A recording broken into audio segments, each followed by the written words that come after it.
नमस्कार और स्वागत है द डीप डाइव में।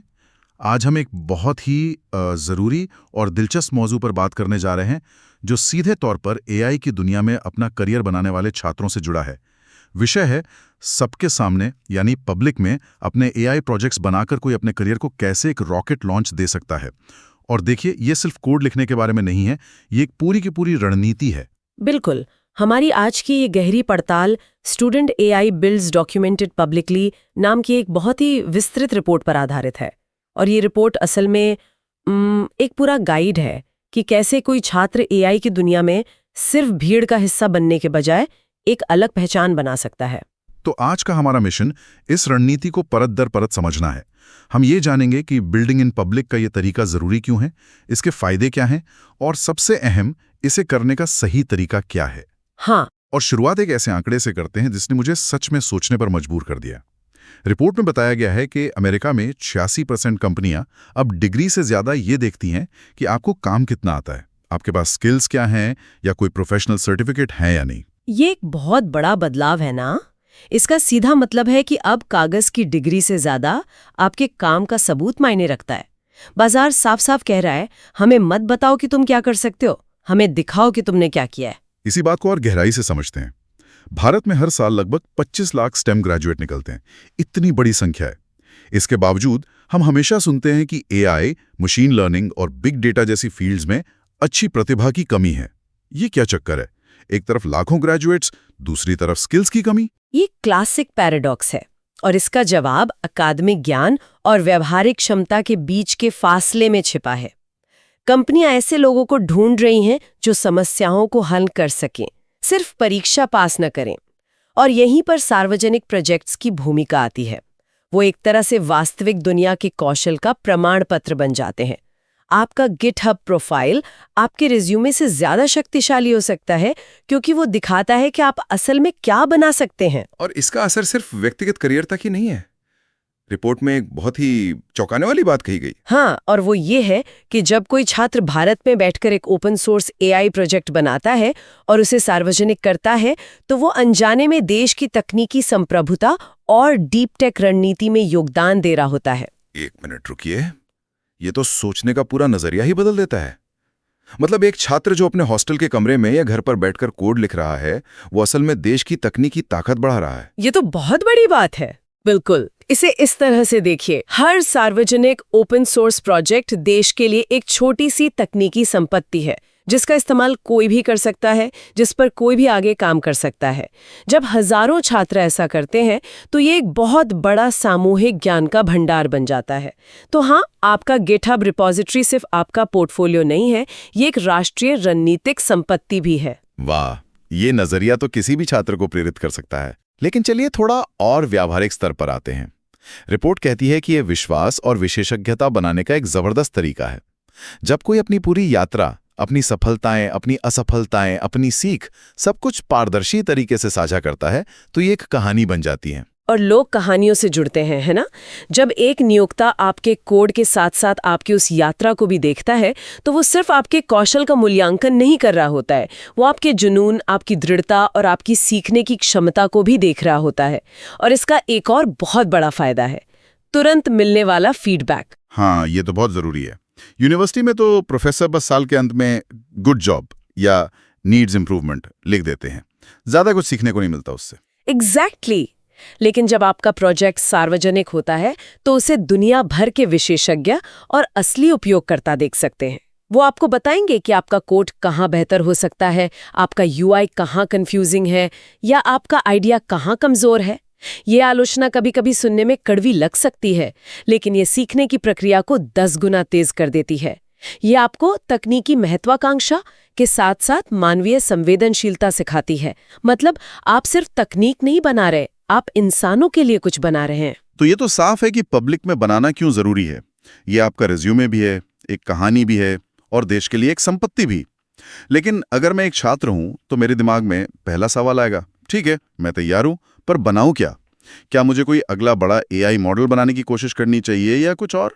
ये बहुत ही आम सवाल है और रिपोर्ट भविष्य के क्षेत्रों पर जोर देती है, जैसे हाइब्रिड क्वांटम एआई या क्रू एआई और लैंग्राफ जैसे टूल का इस्तेमाल करके स्वायत्त एजेंटिक सिस्टम बनाना।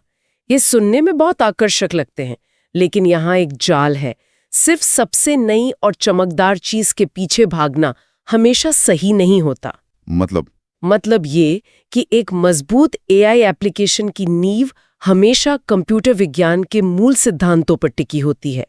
आप कितना भी फैंसी मॉडल बना लें, अगर आपको algorithmic graph theory, database management systems यानी डीबीएमएस या बेसियन अनुमान जैसे विषयों की गहरी समझ नहीं है, तो आपकी इमारत कमजोर नींव पर खड़ी होगी। बेसियन अनुमान, ये सुनने में थोड़ा मुश्किल लगता है। क्या आप इसे सरल शब्दों में समझा सकती हैं? जरूर। इसे ऐसे समझिए कि यह एक जासूस की तरह काम करता है। एक जासूस अपनी थ्योरी को हर नए सुराग के साथ लगातार अपडेट करता रहता है ना? वो कभी भी 100% निश्चित नहीं होता, लेकिन हर नई जानकारी के साथ उसका विश्वास बढ़ता या घटता है। एआई भी बायजियन अनुमान का उपयोग करके ठीक इसी तरह नए डेटा से सीखता है और अपनी समझ को बेहतर बनाता है। यह अनिश्चितता को संभालने का एक बहुत शक्तिशाली तरीका है। बहुत बढ़िया उदाहरण है। तो संदेश ये है कि फैंसी प्रोजेक्ट्स बनाएं, लेकिन अपनी नींव को मजबूत रखें, और प्रोजेक्ट बनाने के साथ साथ उसे पेश करना भी उतना ही जरूरी है। रिपोर्ट में दस्तावेजीकरण यानी डॉक्यूमेंटेशन पर बहुत जोर दिया गया है, और रीडमी फाइल को कार्यात्मक अनुबंध कहा गया है। ये सुनने में बहुत भारी भरकम शब्द लगता है।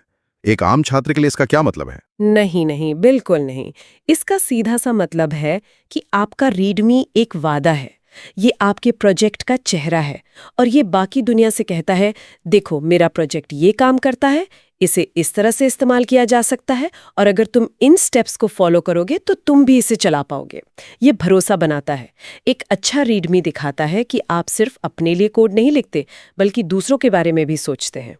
तो ये एक तरह से आपकी प्रोजेक्ट का यूजर मैनुअल हुआ। बिल्कुल।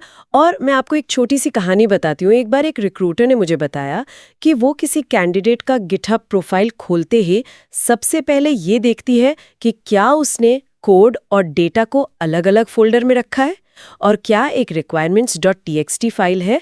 अगर नहीं, तो वो अक्सर टैब बंद कर देती है। ये इतना छोटा सा काम है, लेकिन ये आपकी पेशेवर सोच और परिपक्वता के बारे में बहुत कुछ बताता है। ये एक बहुत ही प्रैक्टिकल सलाह है। तो हमने क्यों और क्या पर बात कर ली। अब सबसे बड़े सवाल पर आते हैं, कैसे। कोड लिख लेना एक बात है, पर उसे दुनिया के सामने लाना यानी डिप्लॉय करना, असली परीक्षा तो वही है। हाँ, लेकिन इसमें सबसे बड़ी चुनौती है, पैसा कहाँ से आएगा। हाँ, और ये एआई की अर्थव्यवस्था का एक कड़वा सच है जिसे अक्सर नजरअंदाज कर दिया जाता है। एआई को चलाने के लिए बहुत ज्यादा कंप्यूटिंग पावर चाहिए, और ये पावर महंगी आती है। रिपोर्ट इसे द ग्रेट मेमोरी स्क्वीज कहती है। मतलब एआई की बढ़ती मांग के कारण मेमोरी और हार्डवेयर इतने महंगे हो गए हैं कि वे आम लोगों की पहुंच से बाहर होते जा रहे हैं। और सिर्फ हार्डवेयर ही नहीं, बिजली की खपत भी एक मुद्दा है, बहुत बड़ा मुद्दा। एक सामान्य एआई क्वेरी एक सामान्य गूगल सर्च से 10 से 30 गुना ज्यादा बिजली खाती है। अब कल्पना कीजिए कि जब करोड़ों लोग एआई का इस्तेमाल करेंगे तो कितनी बिजली लगेगी। और इस बिजली को पैदा करने वाला बुनियादी ढांचा जैसे पावर प्लांट बनाने में 7 से 10 साल लग जाते हैं। ये सब मिलकर छात्रों के लिए डिप्लॉयमेंट को लगभग असंभव बना देता है। इसलिए संसाधन दक्षता यानी कम संसाधनों में ज्यादा काम करना आज एक बहुत ही जरूरी कौशल बन गया है। तो फिर छात्र बेचारा क्या करे? क्या कोई समाधान है? शुक्र है, हाँ। यहीं पर मुफ्त टियर वाले प्लेटफॉर्म एक वरदान की तरह काम आते हैं। रिपोर्ट में कुछ बेहतरीन विकल्पों का जिक्र है। Hugging face spaces model hosting और डेमो बनाने के लिए आज इंडस्ट्री स्टैंडर्ड बन चुका है। स्ट्रीमलेट कम्युनिटी क्लाउड आपको सिर्फ एक पाइथन स्क्रिप्ट से इंटरैक्टिव वेब ऐप बनाने की सुविधा देता है, वो भी मुफ्त में।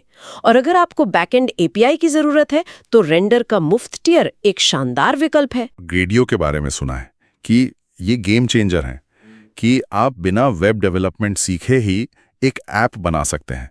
क्या ये सच में इतना आसान है, या इसमें कोई पेज, कोई चाल है? ये काफी हद तक आसान है, और यही इसकी खूबसूरती है। कोई चाल नहीं, बस कुछ सीमाएं हैं। आप इससे कॉम्प्लेक्स ई-कॉमर्स साइट नहीं बना सकती, लेकिन अपने एआई मॉडल का एक आकर्षक और इंटरैक्टिव डेमो बनाने के लिए ये एकदम सही है। हगिंग फेस ने इन दोनों टूल को अपने प्लेटफॉर्म में इतनी अच्छी तरह से शामिल कर लिया है कि अब कोई भी अपना मॉडल दिखाता है तो उम्मीद की जाती है कि उसका एक स्ट्रीमलेट या ग्रेडियो डेमो भी होगा। ठीक है, तो प्रोजेक्ट बन गया, डिप्लॉय भी हो गया। अब बात करते हैं नियमों की। जब कोई अपना काम सार्वजनिक करता है तो उसे कानूनी और नैतिक ढांचे के बारे में भी सोचना पड़ता है।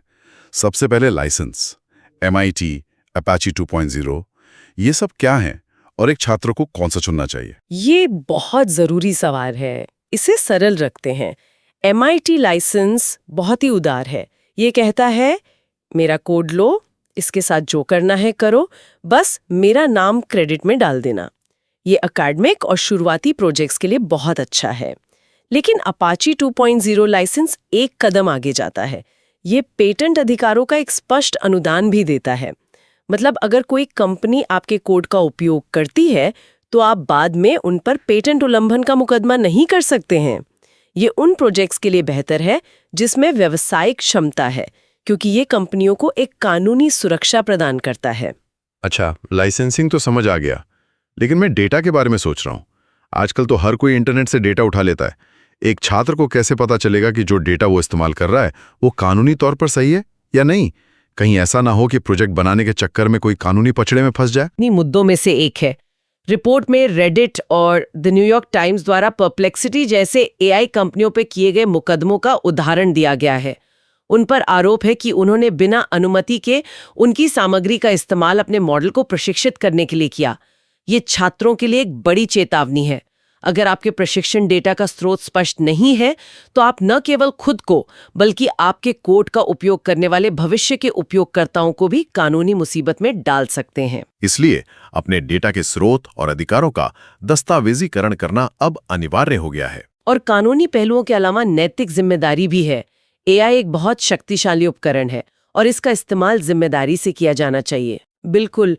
रिपोर्ट में कुछ बहुत अच्छे भारतीय उदाहरण दिए गए हैं, जैसे कैसे मशीन लर्निंग का उपयोग अवैध भांग की खेती का पता लगाने के लिए किया जा रहा है, या मुंबई में वायु गुणवत्ता की निगरानी के लिए मानस प्लेटफॉर्म बनाया गया है। जब आप इस तरह के प्रभावशाली प्रोजेक्ट्स बनाते हैं तो आपकी जिम्मेदारी बढ़ जाती है। आपको अपने दस्तावेज में यह बताना चाहिए कि आपने पूर्वाग्रह यानी बायस को कम करने और जिम्मेदार तैनाती के लिए क्या कदम उठाए हैं। ये दिखाता है कि आप सिर्फ एक कोडर नहीं बल्कि एक जिम्मेदार इंजीनियर हैं। तो एक जिम्मेदार प्रोजेक्ट बनाना जिसमें लाइसेंस और डेटा का भी ध्यान रखा गया हो बहुत जरूरी है। लेकिन एक बार जब ये सब हो जाता है, आपका शानदार प्रोजेक्ट गिटहब पर तैयार है, अब क्या? अगर कोई उसे देख ही नहीं रहा तो इन सब का क्या फायदा? इसे सही लोगों तक कैसे पहुंचाया जाए? ये आखिरी और शायद सबसे महत्वपूर्ण कदम है। सार्वजनिक रूप से निर्माण का मतलब सिर्फ पोस्ट करना नहीं बल्कि जुड़ना भी है। और यहाँ ये समझना जरूरी है कि हर तरह का फीडबैक बराबर नहीं होता है। सोशल मीडिया पर मिलने वाले वाओ ग्रेट प्रोजेक्ट जैसे कमेंट्स से ज्यादा मूल्यवान रचनात्मक आलोचना होती है। तो ये गंभीर तकनीकी आलोचना कहाँ से मिलेगी? इसके लिए आपको सही जगहों पर जाना होगा। रिपोर्ट OpenAI लैंग्रॉइड जैसे विशेष डिस्कॉर्ड सर्वर का जिक्र करती है, जहां विशेषज्ञ और आपके जैसे ही दूसरे डेवलपर मिलते हैं। इसके अलावा हैकर न्यूज़ का शो HN एक ऐसी जगह है जहां दुनिया के कुछ बेहतरीन इंजीनियर और संस्थापक आपके काम को बहुत बारीकी से परखते हैं। वहां से मिलने वाला फीडबैक सोने के बराबर होता है। लेकिन एक सलाह है, वहां सिर्फ अपना लिंक पोस्ट करके भाग ना जाएं। बातचीत में शामिल हों, सवालों के जवाब दें, आलोचना को विनम्रता से स्वीकार करें। इसी तरह आप एक प्रतिष्ठा बनाती हैं। और गिटहब के अलावा अपने काम को दिखाने के लिए और कौन से प्लेटफॉर्म्स हैं? गिटहब आपके कोड का घर है, लेकिन आपको लोगों को उस घर तक लाना होगा। करियर के अवसरों के लिए लिंक्डइन एक बेहतरीन प्लेटफॉर्म है। अपने प्रोजेक्ट की प्रगति, चुनौतियों और सीख को वहां नियमित रूप से साझा करें। यह रिक्रूटर्स और उद्योग के लोगों की नज़र में आता है। इसके अलावा IIT रोपड़ के 100 स्टार्टअप्स 100 डेज जैसे कार्यक्रम या विश्वविद्यालय के हैकाथॉन में भाग लेना अपने काम को प्रदर्शित करने और नेटवर्क बनाने का एक शानदार तरीका है। रिपोर्ट में एक कम चर्चित लेकिन बहुत ही दिलचस्प करियर पाथ का भी उल्लेख है। मानव इन द लूप सिस्टम के लिए एक विशेषज्ञ AI समीक्षक बनना। ये सुनने में काफी अलग लगता है। ये क्या है? ये एक उभरता हुआ और बहुत ही महत्वपूर्ण क्षेत्र है। AI मॉडल, खासकर बड़े भाषा मॉडल को बेहतर बनाने के लिए उच्च गुणवत्ता वाले मानव फीडबैक की एक अतृप्त मांग है। कंपनियां अब ऐसे विशेषज्ञों को काम पर रख रही हैं, अक्सर IIT, IIM से पढ़े या PhD धारक, जो मॉडल के आउटपुट की समीक्षा करते हैं, उसकी गलतियों को सुधारते हैं और उसे जटिल कार्यों के लिए प्रशिक्षित करते हैं। तो ये एक तरह से AI को पढ़ाने का काम है। एक बहुत ही उन्नत स्तर पर। हाँ। और जो छात्र सार्वजनिक रूप से एक जटिल प्रोजेक्ट बनाते हैं और उसे लगातार फीडबैक के आधार पर सुधारते हैं, उनमें इन प्रीमियम भूमिकाओं के लिए आवश्यक सटीक कौशल अपने आप विकसित हो जाते हैं। कौन से कौशल? तकनीकी विशेषज्ञता और महत्वपूर्ण निर्णय लेने की क्षमता। ये एक शानदार करियर विकल्प है जिसके बारे में ज्यादा लोग नहीं जानते। तो आज की हमारी चर्चा का सार ये है कि सार्वजनिक रूप से AI प्रोजेक्ट्स बनाना सिर्फ कोडिंग का एक अभ्यास नहीं है, ये एक रणनीतिक करियर निर्माण प्रक्रिया है। इसमें तकनीकी गहराई, आर्थिक जागरूकता, कानूनी और नैतिक जिम्मेदारी और सबसे जरूरी समुदाय के साथ जुड़ाव शामिल है। मैं इस बात को और पुष्ट करना चाहूंगी। आज के बाजार में एक सफलतापूर्वक तैनात, अच्छी तरह से प्रमाणित सार्वजनिक प्रोजेक्ट कौशल का सबसे बड़ा प्रमाण पत्र है। खासतौर पर भारत में, जहां जीन-AI पाठ्यक्रमों में भारी वृद्धि देखी जा रही है। कोर्सेरा पर ही 36 लाख से ज्यादा नामांकन हुए हैं। इस भीड़ में अलग दिखने का सबसे अच्छा तरीका यही है कि आप दिखाएं कि आप सिर्फ सीख नहीं रहे, बल्कि कुछ बना भी रहे हैं। आपका काम आपकी सबसे अच्छी आवाज है। और आज की चर्चा को समाप्त करने के लिए हम श्रोताओं के लिए एक अंतिम विचार छोड़ना चाहेंगे। अगर आपका AI प्रोजेक्ट सिर्फ कोड का एक संग्रह न होकर एक पूरी कहानी हो, जिसमें तकनीकी चुनौतियों, आर्थिक बाधाओं और नैतिक जिम्मेदारियों का सफर दर्ज हो, तो उस कहानी का सबसे शक्तिशाली अध्याय या सबसे यादगार सीन क्या होगा, जो भविष्य के नियोक्ताओं या सहयोगियों को सबसे ज्यादा प्रभावित करेगा? इस पर जरूर